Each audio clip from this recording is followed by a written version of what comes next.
ओम शांति। 17 जनवरी 2025 के ईश्वरीय महावाक्य। पहले एक नजर मुरली के मुख्य पॉइंट पर। बाबा ने कहा, जो सर्विस तुम्हारे सिवाय और कोई कर नहीं सकते, तुम भारत के लिए ही करते हो। श्रीमत पर पवित्र बन और भारत को बनाते हो। बापू गांधी की भी आश थी कि राम राज्य हो। अब कोई मनुष्य तो राम राज्य बना न सके, नहीं तो प्रभु को पतित पावन कहकर क्यों बुलाते। प्रार्थना में भी कहते हैं, हे प्रभु, हे ईश्वर। बाबा क्यों नहीं कहते? है तो परम पिता ना, परंतु बाबा अक्षर जैसे दब जाता है, परमात्मा अक्षर ऊंचा हो जाता है। गवर्नमेंट के तुम सर्वेंट हो, तुम दैवी गवर्नमेंट बनाते हो। तुमको भारत के लिए फकूर है। जानते हो सतयुग में यह पावन भूमि थी, अब तो पतित है। और फिर बाबा ने कहा, भारत की ऊंच से ऊंच सेवा अपने तन मन धन से कर रहे हो। कांग्रेसी लोग कितना जेल आदि में गए, तुमको तो जेल आदि में जाने की दरकार नहीं। तुम्हारी तो है ही रूहानी बात। भारत सचखंड था, अब झूठखंड है। सच तो एक ही बाप है। कहा भी जाता है गॉड इज ट्रुथ। तुमको नर से नारायण बनने की सत्य शिक्षा दे रहे हैं। कहते हैं राम ने बंदर सेना ली, तुम पहले बंदर मिसल थे। एक सीता की तो बात नहीं। बाप समझाते हैं कैसे हम रावण राज्य का विनाश कराए, राम राज्य स्थापन करते हैं। और फिर लास्ट में बाबा ने कहा, बाकी सारी दुनिया रावण की मत पर है, तुम हो राम की श्रीमत पर। राम कहो, शिव कहो, नाम तो बहुत रख दिए हैं। इस समय मनुष्य तो अनराइटियस, अनहैप्पी। सतयुग में कैसे थे? रिलीजियस, राइटियस थे, 100% साल्वेंट थे, एवर हैप्पी रहते थे। रात दिन का फर्क है। बिगर एक्यूपेशन जाने पूजा करना भी तो पत्थर पूजा अथवा गुड़ियों की पूजा हो गई। और धर्म वाले तो जानते हैं क्राइस्ट फलाने समय पर आया। तुम बच्चों को बाप एक ही बात समझाते हैं, बोलो हम तो भारत की सेवा में हैं, जो सबका बापूजी है। हम उनकी श्रीमत पर चलते हैं। श्रीमद् भगवत गीता गाई हुई है। और अब सुनते हैं महावाक्यों को विस्तार से। मुरली का सार। मीठे बच्चे, तुम भारत के मोस्ट वैल्यूबल सर्वेंट हो। तुम्हें अपने तन मन धन से श्रीमत पर इसे रामराज्य बनाना है। प्रश्न है, सच्ची अलौकिक सेवा कौन सी है जो अभी तुम बच्चे करते हो? उत्तर है, तुम बच्चे गुप्त रीति से श्रीमत पर पावन भूमि सुखधाम की स्थापना कर रहे हो। यही भारत की सच्ची अलौकिक सेवा है। तुम बेहद बाप की श्रीमत पर सबको रावण की जेल से छुड़ा रहे हो। इसके लिए तुम पावन बनकर दूसरों को पावन बनाते हो। गीत है, नयनहीन को राह दिखाओ प्रभु, पग पग ठोकर खाऊं। ओम शांति। हे प्रभु, ईश्वर, परमात्मा कहने और पिता अक्षर कहने में कितना फर्क है। हे ईश्वर, हे प्रभु कहने से कितना रिगार्ड रहता है। और फिर उनको पिता कहते हैं तो पिता अक्षर बहुत साधारण है। पिताएं तो ढेर के ढेर है। प्रार्थना में भी कहते हैं, हे प्रभु, हे ईश्वर। बाबा क्यों नहीं कहते? है तो परम पिता ना, परंतु बाबा अक्षर जैसे दब जाता है, परमात्मा अक्षर ऊंचा हो जाता है। बुलाते हैं, हे प्रभु, नैनहीन को राह बताओ। आत्माएं कहती है, बाबा हमको मुक्ति, जीवन मुक्ति की राह बताओ। प्रभु अक्षर कितना बड़ा है, पिता अक्षर हल्का है। यहाँ तुम जानते हो, बाप आकर समझाते हैं। लौकिक रीति से तो पिताएं बहुत है, बुलाते भी हैं तुम मात पिता। कितना साधारण अक्षर है। ईश्वर व प्रभु कहने से समझते हैं वह क्या नहीं कर सकते हैं। अभी तुम बच्चे जानते हो बाप आया हुआ है। बाप रास्ता बहुत ही ऊंच सहज बतलाते हैं। बाप कहते हैं, मेरे बच्चे, तुम रावण की मत पर काम चिता पर चढ़ भस्मीभूत हो गए हो। अब मैं तुमको पावन बनाकर घर ले जाने आया हूँ। बाप को बुलाते भी इसलिए हैं कि आकर पतित से पावन बनाओ। बाप कहते हैं, मैं आया हुआ हूँ तुम्हारी सेवा में। तुम बच्चे भी सब भारत की अलौकिक सेवा में हो, जो सर्विस तुम्हारे सिवाय और कोई कर नहीं सकते। तुम भारत के लिए ही करते हो। श्रीमत पर पवित्र बन और भारत को बनाते हो। बापू गांधी की भी आश थी कि रामराज्य हो। अब कोई मनुष्य तो रामराज्य बना न सके, नहीं तो प्रभु को पतित पावन कहे क्यों बुलाते। अब तुम बच्चों को भारत के लिए कितना लव है। सच्ची सेवा तो तुम करते हो, खास भारत की और आम सारी दुनिया की। तुम जानते हो भारत को फिर से रामराज्य बनाते हैं, जो बापूजी चाहते थे। वह हद का बापूजी था, यह फिर है बेहद का बापूजी। यह बेहद की सेवा करते हैं। यह तुम बच्चे ही जानते हो। तुम्हारे में भी नंबरवार यह नशा रहता है कि हम रामराज्य बनाएंगे। गवर्नमेंट के तुम सर्वेंट हो। तुम दैवी गवर्नमेंट बनाते हो। तुमको भारत के लिए फकुर है। जानते हो सतयुग में यह पावन भूमि थी, अब तो पतित है। तुम जानते हो अभी हम बाप द्वारा फिर से पावन भूमि व सुखधाम बना रहे हैं। सो भी गुप्त, श्रीमत भी गुप्त मिलती। भारत गवर्नमेंट के लिए ही तुम कर रहे हो। श्रीमत पर तुम भारत की ऊंचते ऊंच सेवा अपने तन मन धन से कर रहे हो। कांग्रेसी लोग कितना जेल आदि में गए, तुमको तो जेल आदि में जाने की दरकार नहीं। तुम्हारी तो है ही रूहानी बात। तुम्हारी लड़ाई भी है 5 विकारों रूपी रावण से, जिस रावण का सारे पृथ्वी पर राज्य है। तुम्हारी यह सेना है। लंका तो एक छोटा टापू है। यह सृष्टि बेहद का टापू है। तुम बेहद के बाप की श्रीमत पर सबको रावण की जेल से छुड़ाते हो। यह तो तुम जानते हो कि इस पतित दुनिया का विनाश तो होना ही है। तुम शिव शक्तियां हो। शिव शक्ति यह गोप भी है।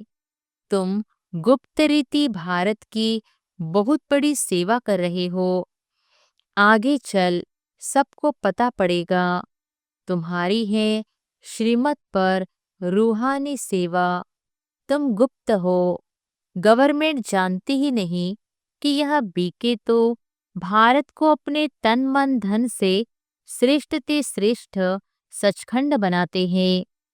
भारत सचखंड था, अब झूठखंड है। सच तो एक ही बाप है। कहा भी जाता है गॉड इज ट्रुथ। तुमको नर से नारायण बनने की सत्य शिक्षा दे रहे हैं। बाप कहते हैं, कल्प पहले भी तुमको नर से नारायण बनाया था। रामायण में तो क्या क्या कथाएं बैठ लिख दी हैं। कहते हैं राम ने बंदर सेना ली। तुम पहले बंदर मिसल थे। एक सीता की तो बात नहीं। बाप समझाते हैं कैसे हम रावण राज्य का विनाश कराए राम राज्य स्थापन करते हैं। इसमें कोई तकलीफ की बात नहीं। वह तो कितना खर्चा करते हैं। रावण का बुत बनाकर फिर उसको जलाते हैं। समझते कुछ भी नहीं। बड़े बड़े लोग सब जाते हैं, फॉरेनर्स को भी दिखाते हैं, समझते कुछ नहीं। अभी बाप समझाते हैं तो तुम बच्चों को दिल में उमंग है कि हम भारत की सच्ची रूहानी सेवा कर रहे हैं। बाकी सारी दुनिया रावण के मत पर है, तुम हो राम की श्रीमत पर। राम कहो, शिव कहो, नाम तो बहुत रख दिए हैं। तुम बच्चे भारत के मोस्ट वैल्यूबल सर्वेंट हो श्रीमत पर। कहते भी हैं, हे पतित पावन, आकर पावन बनाओ। तुम जानते हो सतयुग में हमको कितना सुख मिलता है, कारून का खजाना मिलता है। वहाँ एवरेज आयु भी कितनी बड़ी रहती है। वे है योगी, यहाँ है सब भोगी। वह पावन, यह पतित, कितना रात दिन का फर्क है। श्री कृष्ण को भी योगी कहते हैं, महात्मा भी कहते हैं, परंतु वह तो सच्चा महात्मा है। उनकी तो महिमा गाई जाती है, सर्वगुण संपन्न। आत्मा और शरीर दोनों पवित्र हैं। सन्यासी तो गृहस्थियों के पास विकार से जन्म ले फिर सन्यासी बनते हैं। यह बातें अभी तुमको बाप समझाते हैं। इस समय मनुष्य तो अनराइटियस, अनहैप्पी। सतयुग में कैसे थे? रिलीजियस, राइटियस थे, 100% साल्वेंट थे, एवर हैप्पी रहते थे। रात दिन का फर्क है, यह एक्यूरेट तुम ही जानते हो। यह किसको पता थोड़ी ही पड़ता है कि भारत हेवन से हेल कैसे बना है। लक्ष्मी नारायण की पूजा करते हैं, मंदिर बनाते हैं, समझते कुछ भी नहीं। बाप समझाते रहते हैं। अच्छे अच्छे पोजीशन वाले जो हैं, बिरला को भी समझा सकते हो। इन लक्ष्मी नारायण ने यह पद कैसे पाया, क्या किया जो इन्हों के मंदिर बनाए हैं। बिगर एक्यूपेशन जाने पूजा करना भी तो पत्थर पूजा अथवा गुड़ियों की पूजा हो गई। और धर्म वाले तो जानते हैं क्राइस्ट फलाने समय पर आया, फिर आएगा। तो तुम बच्चों को कितना रूहानी गुप्त फकुर होना चाहिए, रूह को खुशी होनी चाहिए। आधा कल्प देह अभिमानी बने हो। अब बाप कहते हैं अशरीरी बनो, अपने को आत्मा समझो। हमारी आत्मा बाप से सुन रही है और सत्संगों में कभी ऐसा नहीं समझेंगे। यह रूहानी बाप रूहों को बैठ समझाते हैं। रूह ही सब कुछ सुनती है ना। आत्मा कहती है मैं प्राइम मिनिस्टर हूँ, फलाना हूँ। आत्मा ने इस शरीर द्वारा कहा कि मैं प्राइम मिनिस्टर हूँ। अभी तुम कहते हो हम आत्मा पुरुषार्थ कर स्वर्ग का देवी देवता बन रही है। अहम आत्मा मम शरीर है। देही अभिमानी बनने में ही बड़ी मेहनत लगती है। घड़ी घड़ी अपने को आत्मा समझ बाप को याद करते रहो तो विकर्म विनाश हो जाए।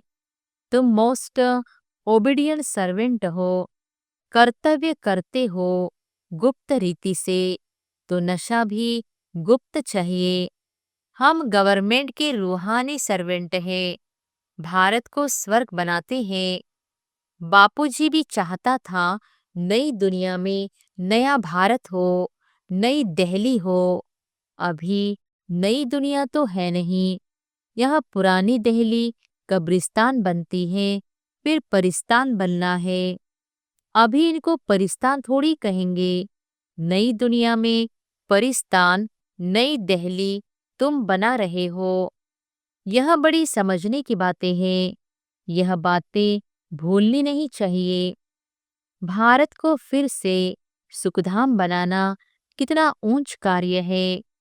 ड्रामा प्लान अनुसार सृष्टि पुरानी होनी ही है। दुखधाम है ना, दुख हरता, सुख करता, एक बाप को ही कहा जाता है।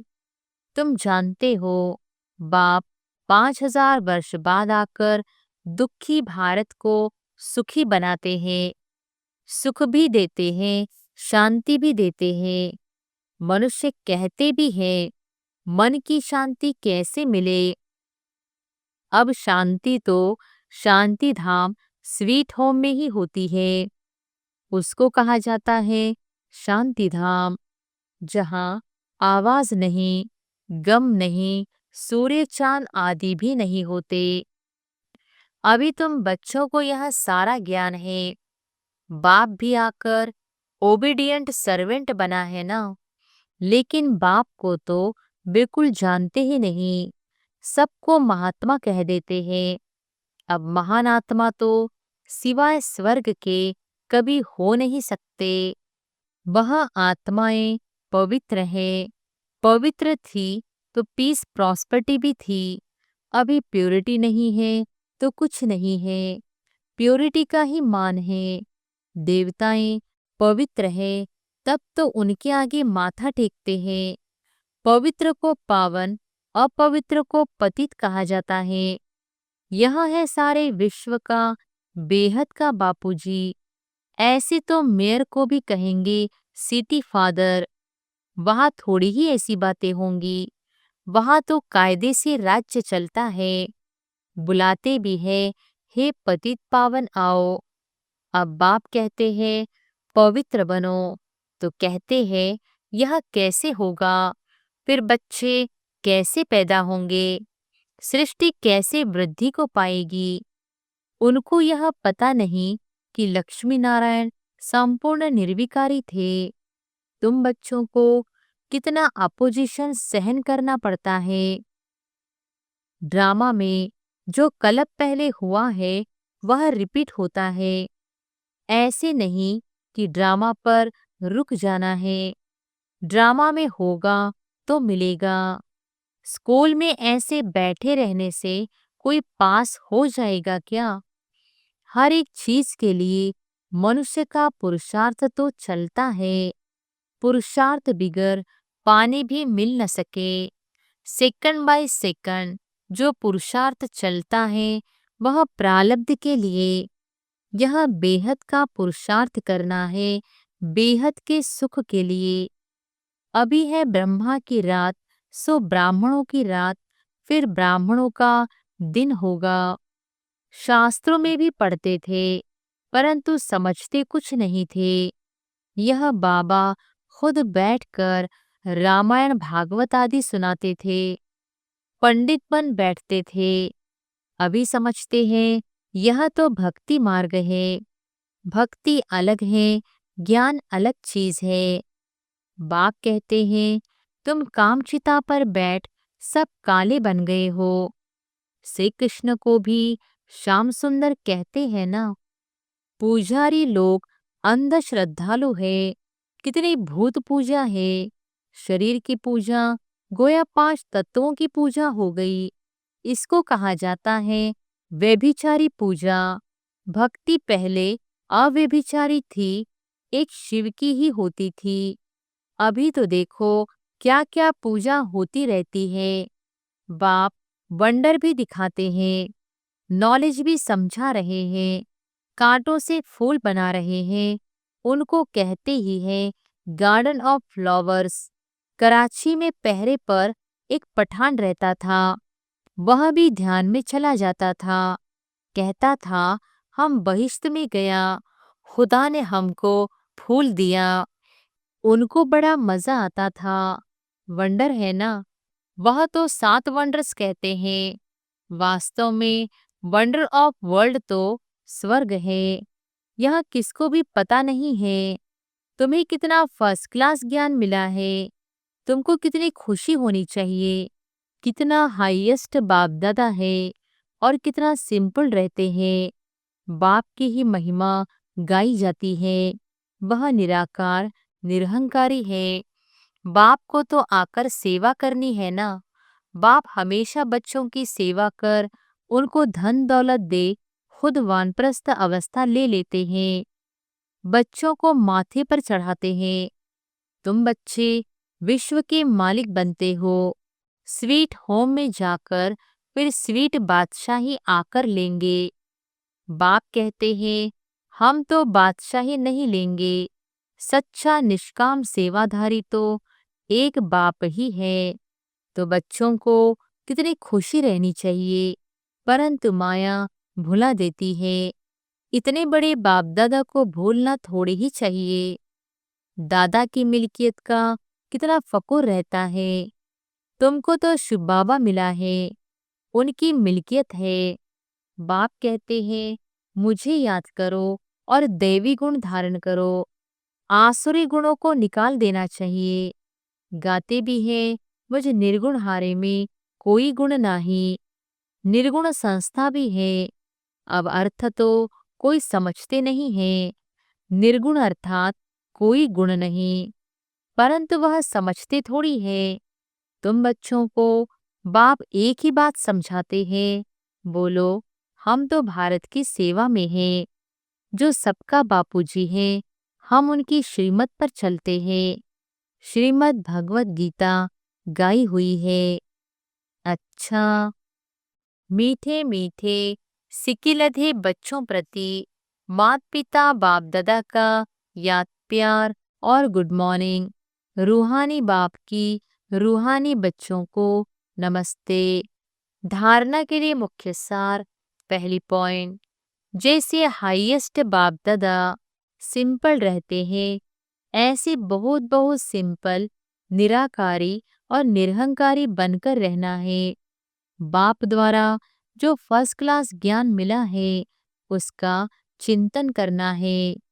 दूसरी पॉइंट, ड्रामा जो हूबहू रिपीट हो रहा है, इसमें बेहद का पुरुषार्थ कर बेहद सुख की प्राप्ति करनी है।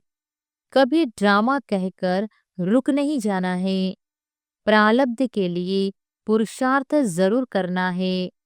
वरदान है, अव्यक्त स्वरूप की साधना द्वारा पावरफुल वायुमंडल बनाने वाले अव्यक्त फरिश्ता भव।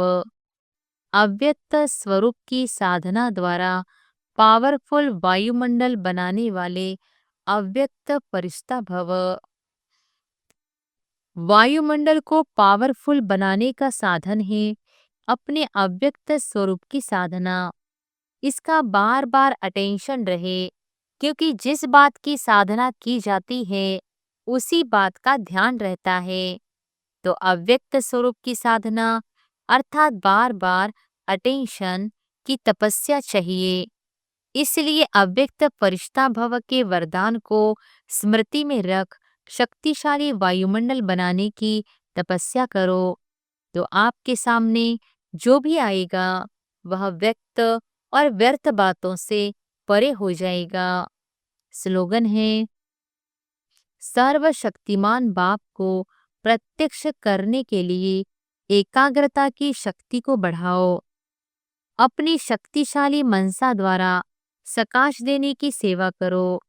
जैसे अपने स्थूल कार्य के प्रोग्राम को दिनचर्या प्रमाण सेट करते हो, ऐसे अपनी मनसा समर्थ स्थिति का प्रोग्राम सेट करो। जितना अपने मन को समर्थ संकल्पों में बिजी रखेंगे, तो मन को अपसेट होने का समय ही नहीं मिलेगा। मन सदा सेट अर्थात एकाग्र है, तो स्वतः अच्छे वाइब्रेशन फैलते हैं, सेवा होती है। अच्छा, ओम शांति।